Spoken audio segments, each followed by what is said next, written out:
लपाछपी इयत्ता दुसरी मराठी पाठ क्रमांक 5. खेळ, मजा, मित्र. खेळाचे नियम. डोळे बंद.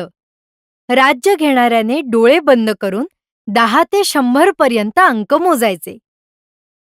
लपायचे. अंक मोजेपर्यंत सर्व मुलांनी वेगवेगळ्या ठिकाणी लपायचे. राज्य. जो सर्वात आधी सापडेल त्याच्यावर राज्य येईल. धप्पा दिला तर पुन्हा त्याच मुलावर राज्य. खेळ सुरू झाला. पहिले राज्य सम्राटवर आले. त्याने डोळे बंद करून 10, 20, 30, 40, 50, 60, 70, 80, 90, 100 असे अंक म्हणायला सुरुवात केली.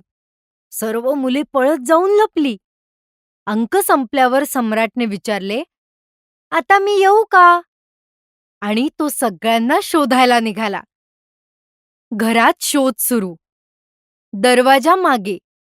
पहिल्यांदा दरवाजा मागे लपलेला मोहित सापडला. कपाटा मागे. दुसऱ्या खोलीत कपाटामागे रुपाली सापडली. आजीच्या पदराखाली. आजीच्या पदराखाली लपलेली रिया सापडली. रिया आजीच्या पदराखाली. सम्राटने आजीला विचारलं, "रिया दिसली का?" आजी काहीच बोलली नाही. तेवढ्यात आजीच्या पदराखाली लपलेली रिया सापडली. आजी शांतपणे पुस्तक वाचत होती, पण रियाला लपायला मदत केली. सायलीने धप्पा दिला. घरात सायली काही सापडली नाही. सम्राट तिला शोधत शोधत अंगणात गेला. एका मोठ्या झाडाजवळ आला.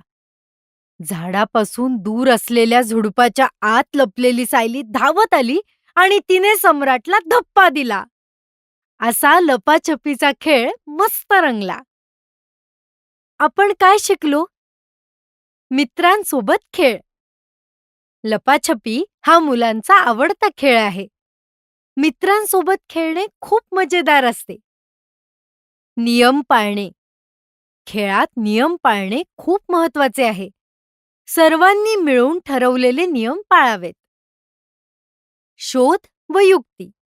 लपाछपीत चांगली जागा शोधणे व हुशारीने धप्पा देणे हे कौशल्य आहे. शिक्षकांसाठी विद्यार्थ्यांकडून गटात नियम तयार करून घ्यावेत व विविध खेळांवर चर्चा करावी.